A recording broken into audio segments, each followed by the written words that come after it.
Start. नमस्कार आदरणीय संपूर्ण श्रोता सबके। आदरणीय श्रोता, अभी रुआ सुनत बानी रेडियो 96.4 मेगाहर्ट्ज और कार्यक्रम के साथ हम विशाल यादव उपस्थित हो चुकल बानी। और प्रत्येक दिन ठीक यह समय पर कार्यक्रम भोजपुरिया बहार के साथ विशाल यादव के साथ अनेकन कार्यक्रम रुआ सुनेनी। कार्यक्रम प्यार के रिश्ता कार्यक्रम रुआ अनेकन कार्यक्रम रुआ सुनेनी। हर किस्म के कार्यक्रम रुआ सुन रहल बानी। शेरो शायरी के साथ अनेकन कार्यक्रम विशाल यादव के साथ आदरणीय श्रोता सुनत बानी। और आज हमनी के साथ में भोजपुरी के सुपरस्टार सिंगर सुभाष राजा जी, जौन हमनी के स्टूडियो में स्वयं वहाँ के आयल बनी, वो उपस्थित बनी हमनी के स्टूडियो में। आदरणीय श्रोता, सबसे पहले वहाँ से हमने यह बात करे के चाहम सन जो सुभाष सर कलाकारी लाइन में आवे से पहले रुआ कितना प्रयास कैनी जे ए बरा ई मुकाम पर पुगल बानी। और ई मुकाम पर पुगे से पहले काफ़ी से काफ़ी और अथक प्रयास हुई जे हम ई मुकाम पर रुआ कैसे पुगैनी। थोड़ा ई बात प्रश्न बतावला, ई मुकाम पर रुआ इतना जल्दी केंग पुगैनी, इतना कम उम्र में कैसे मेहनत करनी जे इतना जल्दी इतना फास्ट मुकाम पर रुआ पुगनी। जी देखिए, स्टार्टिंग से हमारे एगो इच्छा रहे कि बहुत अच्छा एगो प्लेबैक सिंगर बनी। तो बहुत दिन हम हिंदी क्लासिकल क्लासेज कैनी, लेकिन का भइल कि हम सोचनी कि काहे ना कि हमनी के भोजपुरी में प्रयास कुछ कल जाओ। तो ये खातिर हम भोजपुरी भाषा के चुननी, भोजपुरी गाना गौनी। पहिल का एल्बम हमारे एंगल म्यूजिक कंपनी से आयल और उनमें बहुत प्यार दुलार हमरा मिलल जी, दर्शक के बहुत आशीर्वाद मिलल। और आदरणीय हमारे बड़े भैया अजय भोजपुरिया भैया लिखत हैं लागल रहा भाई, वेरी नाइस, वेरी गुड। बहुत बहुत धन्यवाद बड़े भैया, जब आप हमारा लाइव पर या जो हमारा प्रोग्राम पर आप कमेंट करेनी हमारा बहुत खुशी लागला जे आप कम से कम एगो भाई के ऊपर इतना प्यार और दुलार दे रहा बने। वैसे ही साथ में सुभाष सर ई जाने के रुआ से चाहे जरुआ सिंगिंग लाइन में लगनी तो राउर एगो तर्ज जमन पूरा दुनिया के मंद पसंद तर्ज बा, उ तर्ज बिरजा भार। और बिरजा भार के लेके रुआ इतना बेजोड़ लय में उठनी, कारण का रहे जे बिरजा भार के लेके इतना भयानक लय में रुआ उठनी। देखिए, हमेशा से हमार प्रयास रहे कि कुछ नया चीज़ कल जाओ, कुछ नया मार्केट में लोग नया कुछ देवल जाओ। और हमेशा हम सफल ना हो पाई। लास्ट में हमने बोलबम के एल्बम गवनी पटना से, तो वो में हमने ये बिरजा भार धुन रखल गई। और सही है, हमने के कोनो एथी ना रहे कि बिरजा भार बाज जाई, एगो तुक्का रहे कि हाँ चलिए एगो गा देवल जाए एकरा के यही तरह। आ जबकि वो दिन 12 गो गाना रिकॉर्ड भइल रहा, वो बोलबम में 12 गो गाना रिकॉर्ड भइल रहा। 7वां 8वां स्थान पर हमने बिरजा भार गौले रहनी। आ ओकरा बाद भी सबसे ज्यादा बाजल गाना। बहुत सारा प्यार दुलार आशीर्वाद मिले लोग के हमरा बिरजा भार के राउर। देखिए, बिरजा भार राउर एगो तर्ज बा और बिरजा भार तर्ज के राउरा बिरजा भार तर्ज के इतना लोग पसंद करेनी, इतना लोग पसंद करेनी जवना के सीमित नहीं है। लिखतानी कृष्णा कुमार गुप्ता जी, भोजपुरी के भाषा के एक आगे बढ़ाएं, भोजपुरी भाषा के आगे बढ़ाएं। देखिए सुभाष सर, जहाँ तक बात हमने के सुने के मिल रहा जे भोजपुरी लाइन में बहुत लोग बानी जो अश्लीलता फैला के ही कुछ ज्ञान कर रहल बानी।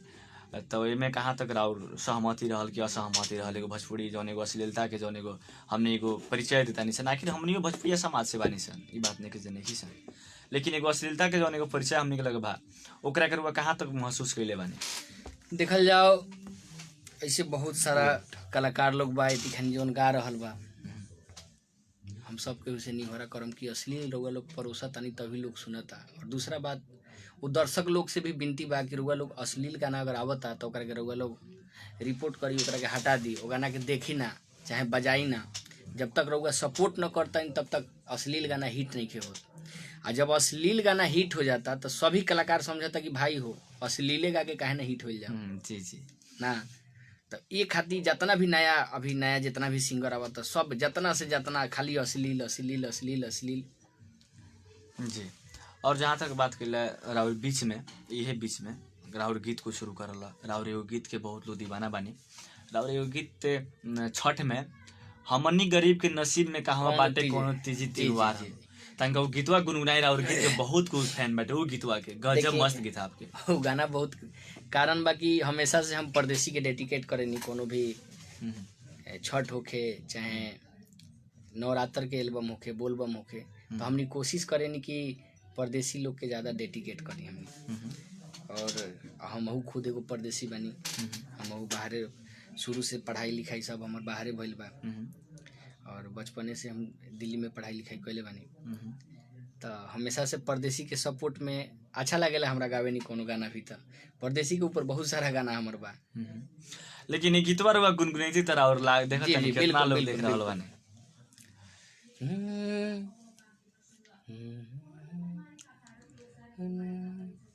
हर की असर में बीत जाई छठिया दिवाली, असर में बीत जाई छठिया दिवाली, पैसा बिना मन बाटे लाचार हो,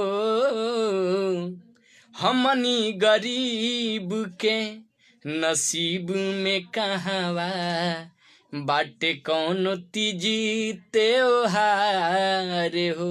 ए भैया हमनी गरीब के नसीब में कहवा बाटे कौन तीजी त्योहार हो। चलिए बहुत बहुत धन्यवाद बाटे गीत के खातिर। आ ये गीत के पसंद इतना लोग करेनी आपके। हम अपना गांव के बात बतावत हैं। छठ के बेरा राउरी गीत बाजल, कुछ लोग के आंख में से आंसू आयल और कुछ लोग पूछलक जे विशाल जी किनकर गीत बाटे। तो हम अपने के नाम भी रखनी। अजय कुमार आशिक जी लिखा तानी, प्रणाम राम राम दुनू सर के सऊदिया अरब से देख रहल बानी अजय कुमार आशिक जी। जी प्रणाम भैया, हमनियों के तरफ से रउआ विदेश में रह के एफएम के प्यार दुलार देतानी, हमरा के प्यार दुलार देतानी, ए खातिर बहुत बहुत कोटि कोटि प्रणाम। वैसे ही विकास सिंह यादव जी लिखा तानी, जय हो भोजपुरिया समाज। जी भैया जय हो। कुछ हमरा लाडला म्यूजिक के चैनल पर भी बहुत सारा कमेंट आवता, तो भैया इतना सारा कमेंट आवता कि सब पढ़े में हमनी असमर्थ बनी। ये खाली सब भाई लोग के दोनों हाथ जोड़ के प्रणाम बाटे। रउआ लोग लाइव में जुड़ल रही और देखी और आनंद ली और बढ़िया बढ़िया चीज हमनी बताओ तानी बहुत सर। सारा बात हमनी के हुई अभी बीच में। अभी शुरुआत भइला जी अच्छा सुभाष सर, लाडला म्यूजिक यहाँ पे के बाकी जी लाडला म्यूजिक हमार नहीं खे लेकिन दोस्त के भाई वो बहुत ही जिगरी हमार दोस्त बनी, उनकर ही लाडला म्यूजिक है। और रेगुलर एंगल वगैरह ये सब स्टार्टिंग में छोड़ला के बाद में लाडला म्यूजिक एगो अपन ब्रांड हमनी बना के तब काम कैनी। लाडला से पहला एल्बम रहा जौना गाना के रउआ लोग पसंद कैनी है, अभी जौना गाना के हम रिपीट कैनी है वो गाना के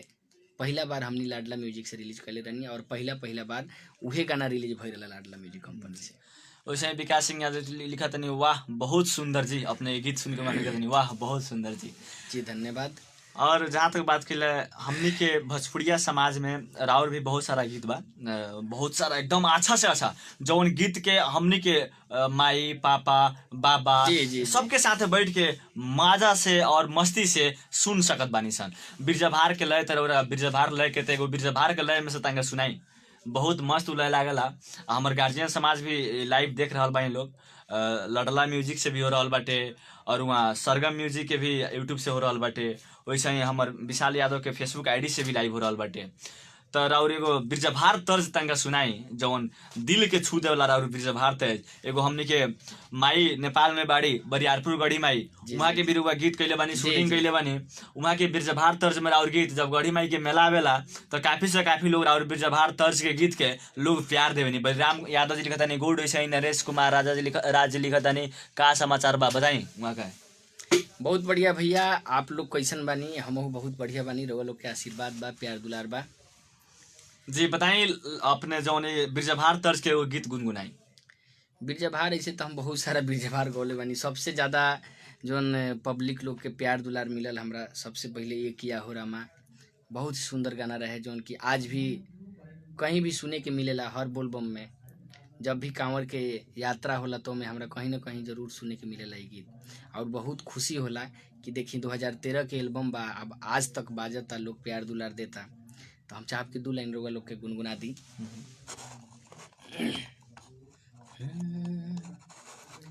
कि ये किया हो रामा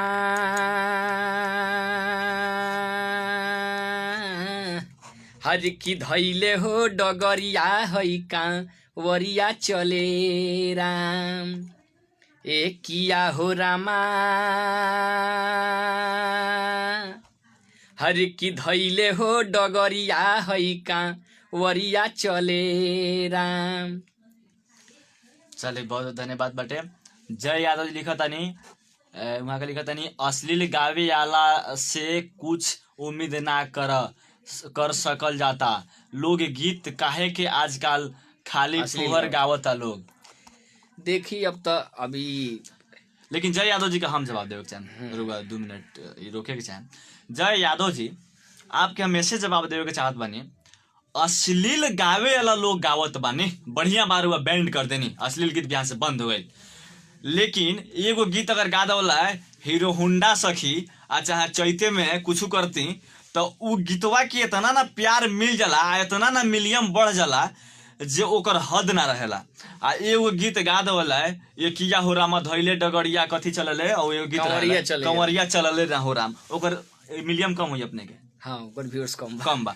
तब बताएं रुआ जय जी, रुआ तो एगो हमारे प्रिय मित्र भी बानी, रुआ बताएं वो गीत के कौना हिसाब से सबसे पहले अश्लीलता हमनी के समाज में से बंद करे के पड़ी। पहले हमनी अपना से अश्लीलता बंद कैला न तो लोग ललकी पियरकी करियकी गा के इतना ना हिट होता जो हद से ज्यादा। आज बढ़िया गीत गावता उझाले बजावताटे अभी तक।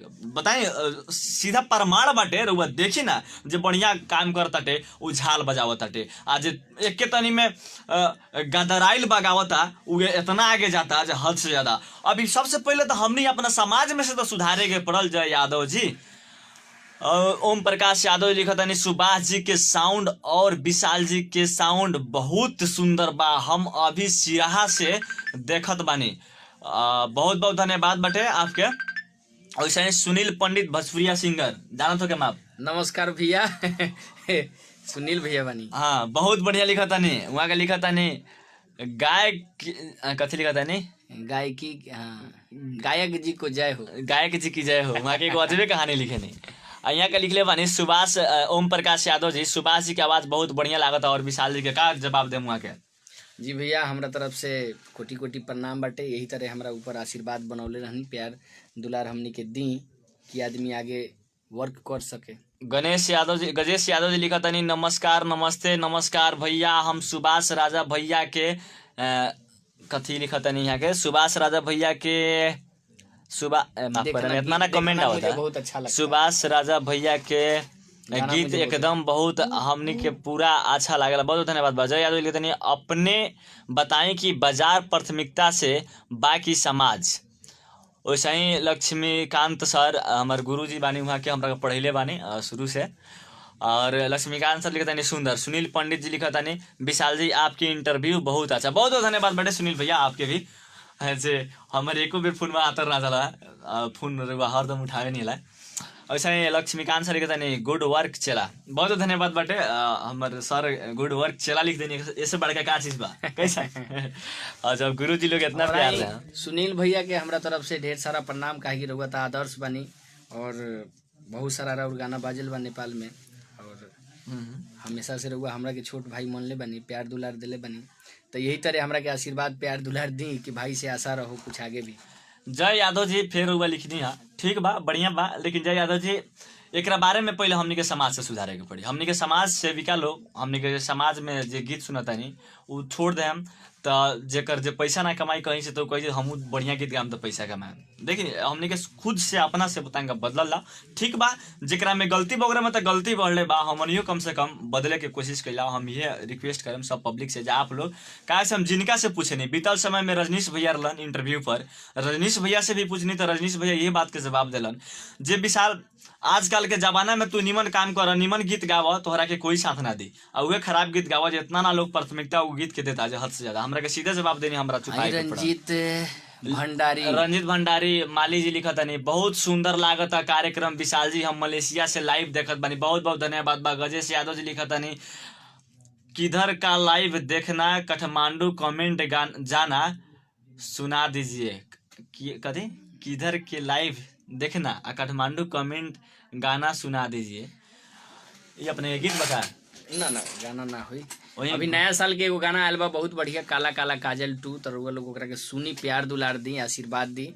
और भी ओकरा साथ में बहुत सारा गाना बा, साड़ी के पिन, दरदिया रे 2, बहुत सारा गाना बटे जो नया आयल बा। रउआ लोग प्यार दुलार दी, आशीर्वाद दी, शेयर करी, ओकरा के सुनी रउआ लोग। लेकिन सुभाष सर एगो बात और हम जाने के चाहेम आपसे, जे रउआ लोग भी अब एगो प्रश्न जब खड़ा भइल तो ई प्रश्न पर हमने के निर्धारित माने आधारित भइल बहुत जरूरी बा। रउआ लोग भी गीत गावत बनी, और एगो गीत भई रहे सैया चैते में गावना करई थी, दवाई नियन काम है। दवाई नियन काम आई थी। उ का सोच के रुआ गई तनका वो गीत के प्रश्न देखिए, करे जब प्रश्न जब जनता उठावत है तो हमरा उठावल ही जरूरी है। बिल्कुल जरूरी बात बा। ई गाना हमनी के ई पहले चैत में गावल गई रहा, ठीक ना, चैता में गावल गई रहा कि सैया चैते में गावना कराई थी, दवाई नियन काम आई थी। चैत के महीना बड़ा उसर होला, उखर होला, न होला कि वो महीना में आदमी देह दर्द होला, हर तरह के बहुत सारा बा, और बोझनी कटनी होत रहेला उस समय में।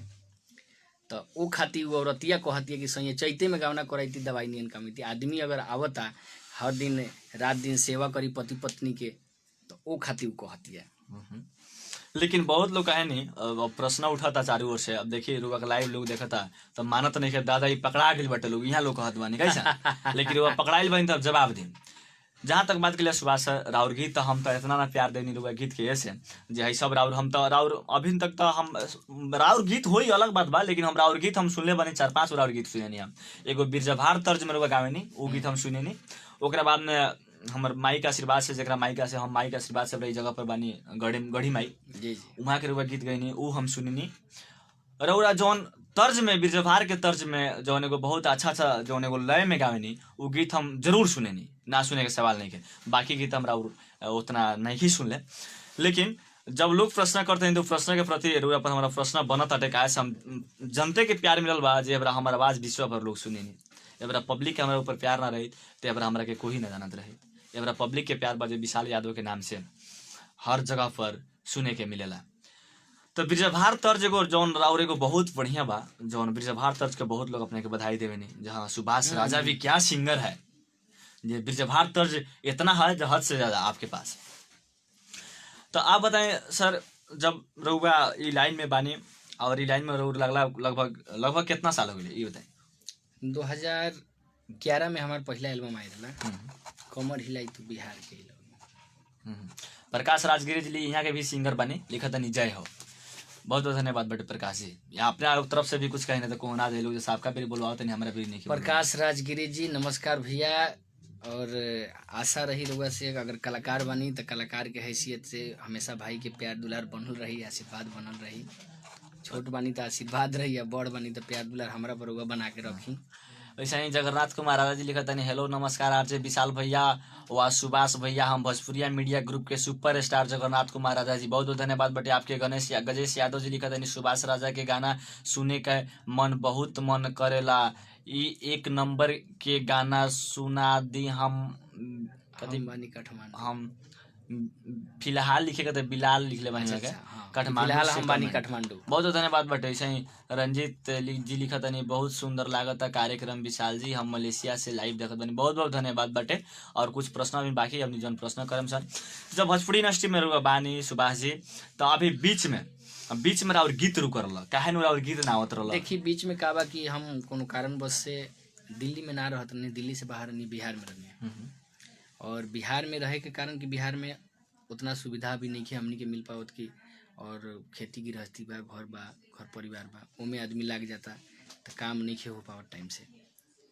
तो वो खातिर अब हमनी के प्लान बा कि जनवरी के बाद से दिल्ली में ही फिर दोबारा जैसे दिल्ली में रह के हमनी के काम होत रहा, तो वही तरह अब दिल्ली में रह के सारा काम होई।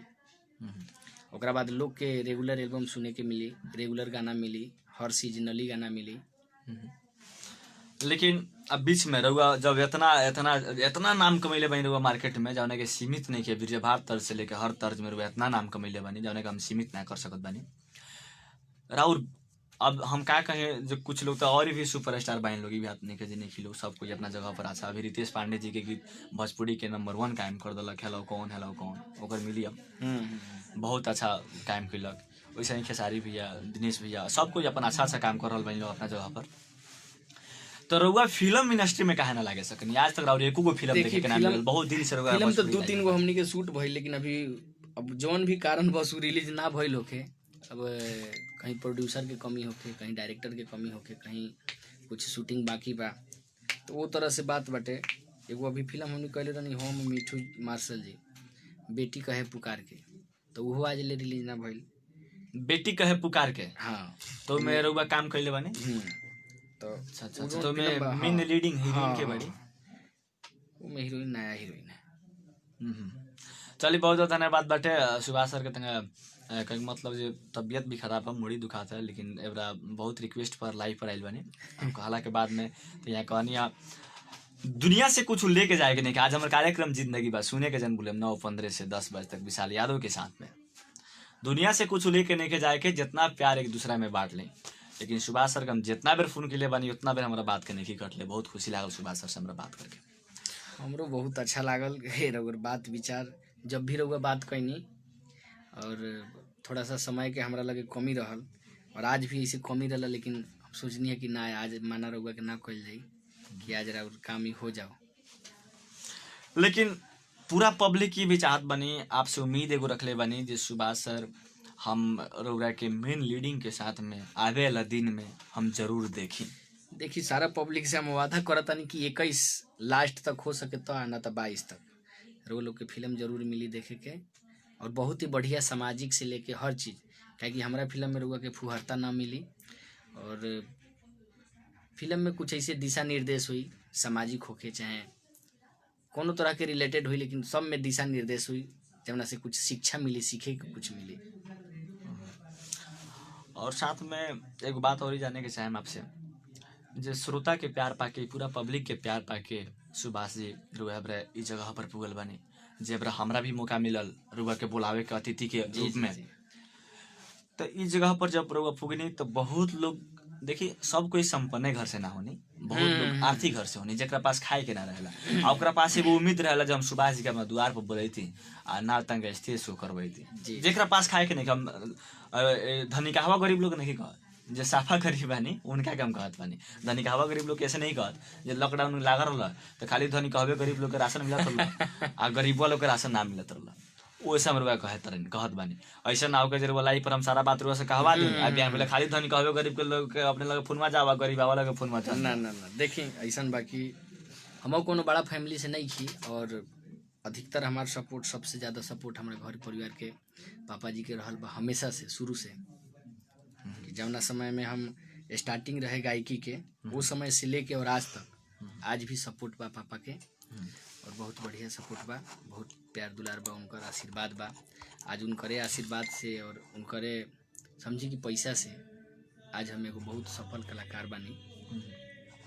यहाँ के लिखा तनी जगन्नाथ कुमार जी, हेलो विशाल भैया, हमरा के सुभाष राजा से बात करा दी तंका। यहाँ के मन भोजपुरी वहाँ के बानी होने के मैंने कथी बोला, रौतहट जिला के बानी, तो वहाँ के लोग भाषा वही में है, वो लोग तंगा मैथिली बोले नहीं, भाषा हमनी के बोले नहीं भोजपुरी, लेकिन का हो भैया ना बात होई का रुआ सुभाष सर से हम रुआ का आपके ये लाइव से करते हैं, तो आपका हम नंबर देते हैं, आप पर्सनल तरीके से बतिया लें, कैसे हमरे नंबर से बतिया लें, हम अपने के बात कराएं, लेकिन हम लाइव से हो रहा है पहले हमारे कार्यक्रम चलाओ जानी, कार्यक्रम चला ले, कार्यक्रम के बाद सुभाष सर से रुआ बात कर रहे हैं। तो सुभाष सर हमनी के जौन भोजपुरी फिल्म के जहाँ बात करने सन रुआ कहने जो बहुत जल्दी हमनी के मेन लीडिंग में देखे के मिली, कैसे ओकरा बाद में गरीब धनी के जौन बात हो रहा बाटे अभी, वैसे ही मुकेश राज जी श्रीवास्तव जी खजानी जय हो, बहुत धन्यवाद बाटे मुकेश सर आपके। तो गरीब लोग के इच्छा रहेला जे हम ठीक बा और वीडियो लॉन्च होला माने रिलीज होला तो गरीबों लोग देखे नहीं, बात नहीं कि गरीब लोग ना देखे नहीं, गरीब लोग आदमी तो सबके सपोर्ट से बा पूरा, चाहे वो गरीब होके अमीर होके सबके होके सपोर्ट बा, तब आज आदमी कुछ नाम कमा पायल बा, चाहे ये मुकाम पर बा।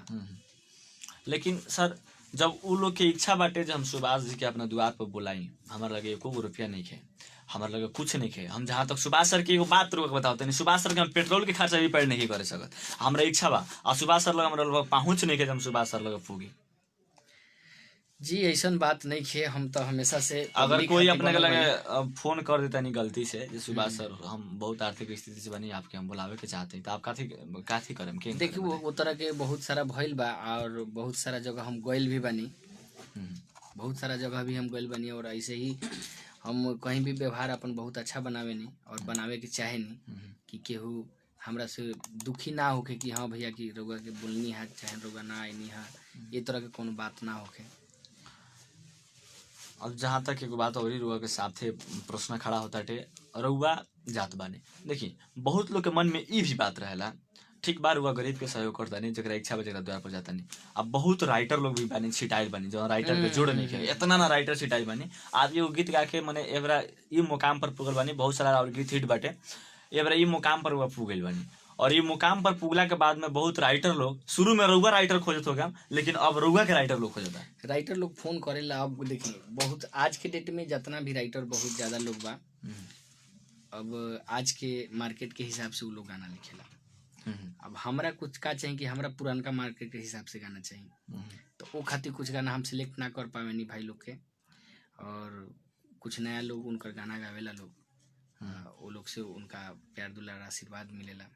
लेकिन जौन राइटर अगर अपने के हिसाब से अपने के गीत लिखतानी, जौन अपने जौन गीत गावतानी उहे तर्ज में राउर गीत लिखतानी, राउर कौन कौन तर्ज राउर पर्सनल तर्ज है? पर्सनल तर्ज का है कि अगर कोनो भी राइटर बा, अगर वो नया चीज लिखी है, नया धुन अपना से कंपोज करके दी है, तो जरूर हम ले। नया धुन होके के चाहिए, शब्द भी नया होके चाहिए, वो में फुहरता ना झलके के चाहिए। अगर कोनो भी गाना बा ओकर एगो अर्थ हमरा के समझा दिए कि हाँ भैया कि ई गाना के ई अर्थ सोच के हम लिखले बानी। काहे कि काल होके अगर कोनो भी गाना हम गावत नहीं तो पब्लिक फोन करे लगी, भैया आप ही गाना गाए हैं, इसका अर्थ बताइए, तो उस समय में आदमी के मुंह बंद हो जाला। तो एक खातिर हम राइटर से पहले ये पूछ लें कि भैया कि एकर अर्थ बता दी कि कौन का सोच कर वही लिखले बानी, कि ताकि पब्लिक के काल होके वो चीज समझावे में आसान पड़ी हमनी के। देखिए जहाँ तक बात हमने जौन बात बतौन रहुआ बतावत बनिए में संदेह के बात नहीं है। बहुत लोग के हम ये बतावे के चाहे, हम सलाह हमर आदरणीय पूजनीय हमर जितना श्रोतागण बानी, हम सब कोई से ये कहे के चाहें जे आप लोग अश्लीलता के बढ़ावा जन दी, या सुभाष सर के गीत हो या कोई के गीत हो, ABCD केहू के गीत हो, अगर वो केहू के गीत होता तो अश्लीलता के लोग बढ़ावा दे हम तो अश्लीलता गाँव ही के पड़ी, काहे से हमारा मार्केट में तो नाम कमाए के बाटे।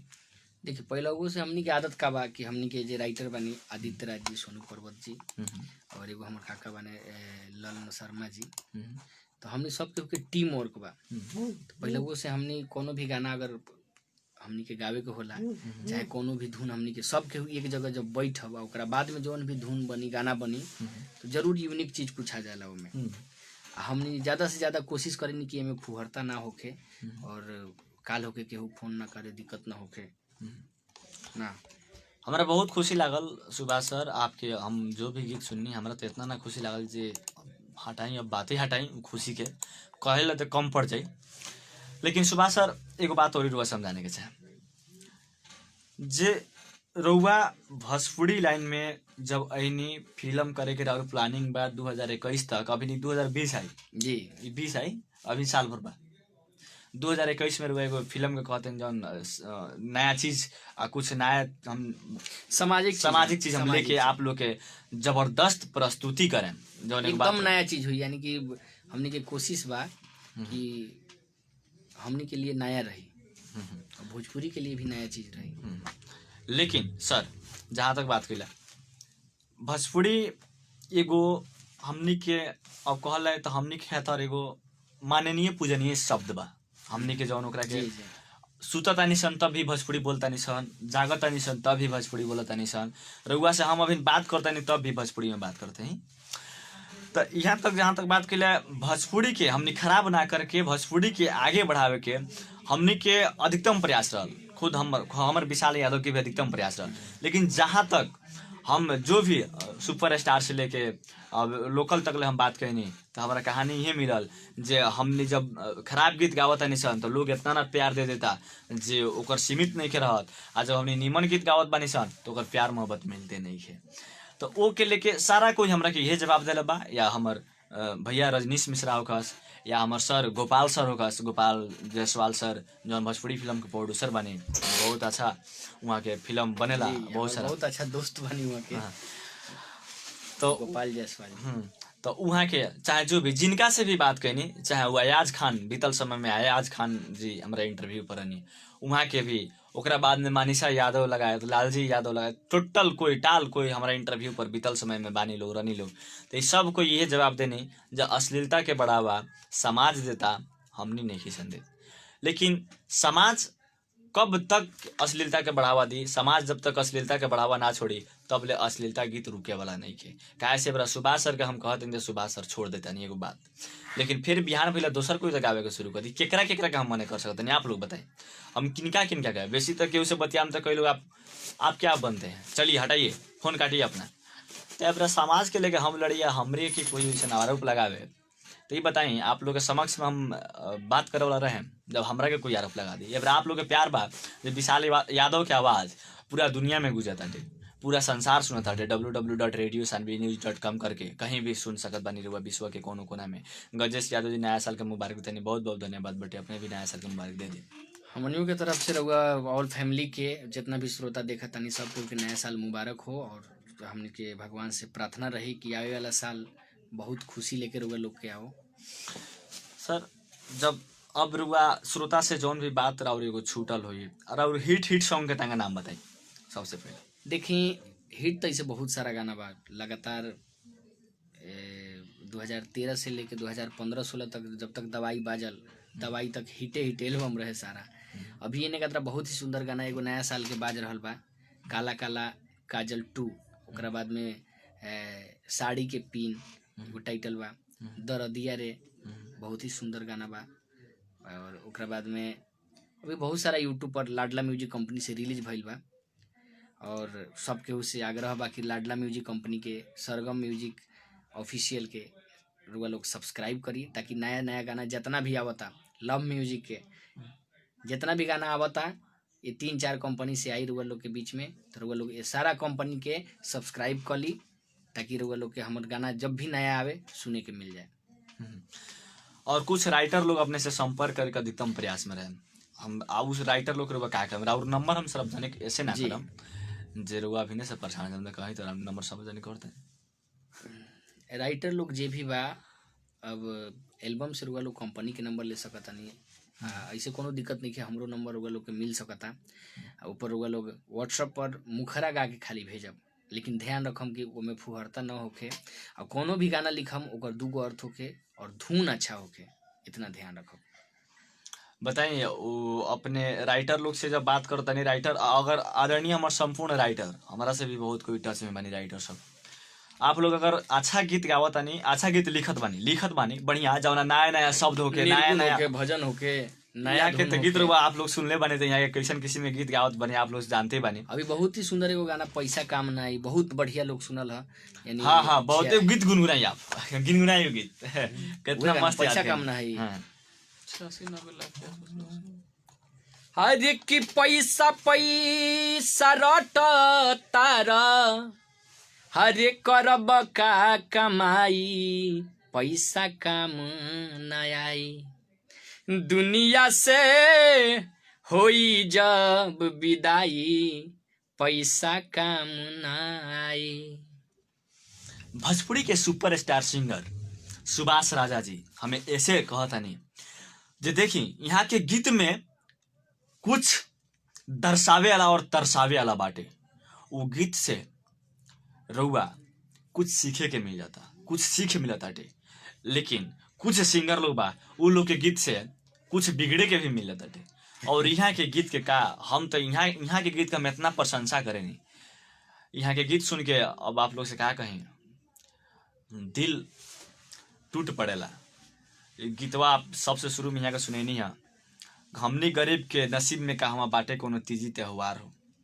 बात सही बा कि रियल घटना बा। हाँ, केहू गरीब बा, लोग परदेश में बा, अब घरे फोन करता कि भैया कि छठ में आई, तो सुना ना बाबू ना आके तू पैसावे ना भेज दा, काहे कि छठ खातिर पैसा नहीं किया। अब वो गरीब बेचारा का करी कि भाई पहले पैसावे भेज दिया, फिर पैसावा भेजी, अगर 1 महीना आके छठ में घर पर रुक जाता तो फिर यहाँ खाए पर आफत हो जाई। तो एक खातिर बेचारा परदेसी खातिर कोनो तीज त्योहार हमनी के नहीं खे, और परदेश में रह के लोग कमाता खाता। और जे भी परदेसी ये गाना के सुनेला एक बार ये बात जरूर कि आँख से आंसू छलक जाला। सुभाष जी वेलकम बा, कहाँ बानी रउआ, कॉल मी बहुत बहुत धन्यवाद बाटे, हम सब करे में होताटे उ कॉल करे वहाँ के, बहुत बहुत धन्यवाद बा आपके। और जहाँ तक सुभाष सर अपने का हम ऐसे बतावत बनी आपके, हम बहुत बहुत अब कहल तो माने नहीं, का है कि आपके जौन गीत के एगो तर्ज बानू वो हमारा दिल के छू दे वाला। आपसे बतावत है, हम इतना सिंगर लोग से बात करें, सब सिंगर लोग से बात करें, लेकिन उ लोग के हम एको गीत के हो सके तो उ लोग के हम एको गीत के ना कहते हम तोहरा ये गीत के बधाई बा, लेकिन आपके हम हर गीत के बधाई देते नहीं। का है और ऐसा तर्ज बा और एगो जौन तर्ज के हम अब बिजोड़ तर्ज कहे नहीं, जौन एगो बीजभार तर्ज। अरे वह गढ़ी माई लगा शूटिंग करे, कितना बेर गढ़ी माई लगा शूटिंग करे बाइल बानी, बरियारपुर के गढ़ी माई जौन बाड़ी। बरियारपुर में एगो हमर बहुत ही सुंदर प्रिय मित्र बानी पारस जी, तो उनकर माध्यम से हम ओजा गढ़ी माई के स्थान में शूट कैले बानी। गढ़ी माई के एल्बम, गढ़ी माई जय गढ़ी माई एल्बम के नाम बा, और वो एल्बम के बहुत प्यार दुलार मिले रहे। 2012 या 13 या 14 में वो आया रहे एल्बम। वहाँ जब आवे नहीं अपने गढ़ी माई लगा शूटिंग करे तो जब देख लेबे तब रात में रुआ के देख ले बानी। नाइटे में जाए। दिन में काहे ना आवे? देखिए दिन में भीड़ भाड़ रहेला और में शूटिंग में दिक्कत होला, काहे कि कभी अगर कैमरा लागल बा तो कौन लड़का ए पार से ओ पार हो जाई तो फिर कट मारे के पड़ी तो वो खातिर आदमी नाइट में आवेला कि नाइट में पूरा शांत रहेला, माहौल पूरा शांत रहेला। और उस समय में बाहरी छोटा बच्चा तो आई ना, जब भी आई बड़े लोग आई, अब बड़ लोग आई तो वो लोग समझदार होला, एक बार कह दिए कि भैया यानी कैमरा के सामने नहीं आवे के चाहिए, नहीं आवे के, तो वो लोग समझ जाए। लेकिन लड़का लोग कहाँ समझता है। रुबा अभी हमने यानी कि परसा बारा उतहर सरलाई एने कर भी शूटिंग करे के प्लानिंग बा कि ना? जी वीरगंज में शूटिंग करे के प्लानिंग, वीरगंज में भी शूटिंग के प्लानिंग बा। अब देखी का होता, आदमी तो बा प्लानिंग में, लेकिन होई वीरगंज हेठौड़ा साइड में, काठमांडू साइड में शूटिंग हुई। बहुत बढ़िया बढ़िया गाना बा अपना लगे रखल जी। अभी बहुत लोग पूछते नहीं सुभाष सर कहाँ बने, जगह का नाम बता सकते नहीं हम? अभी सुभाष सर वीरगंज में बने, और अभी रेडियो सानवी में बने, अभी सानवी फेम बने, और अभी वीरगंज में खबर भर रहे हैं। बिहान यहाँ से अपना देश के ओर निकल जाए। और यहाँ से तो भेंट करके बहुत खुशी लागल, जब हमको वो सोचले भी ना रहे जे इतना मस्त बीजभार की तर्ज में गावे वाला सिंगर से हमारा भेंट हुई।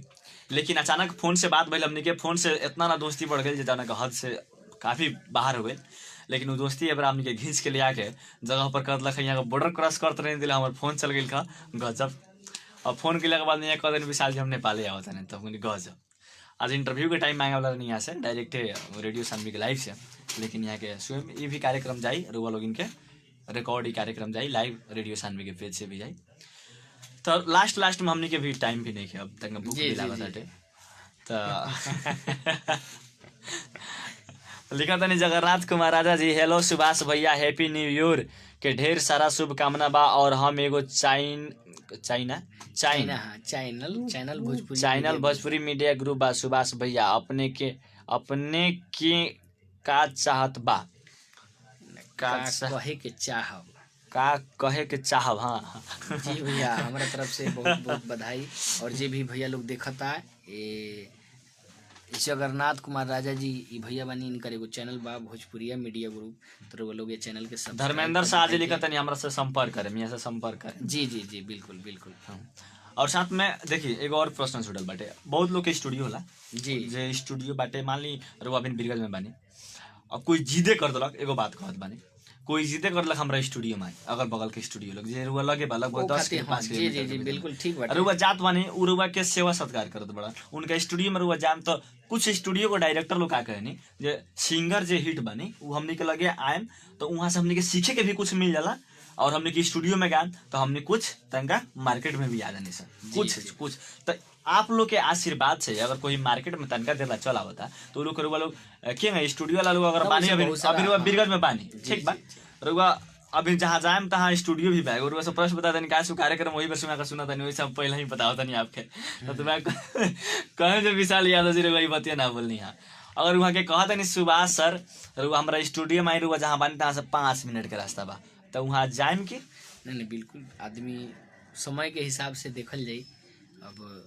अब नाइट बा, ढेर नाइट बा, देखल जाई ऐसे तो हमारा रुके के बाद आज भी रुकम, बिहार निकले के बाद काठमांडू सब के होके, तब देखल जाए का अथी विचार बनता तो प्रोग्राम के बाद में सोचल जाई।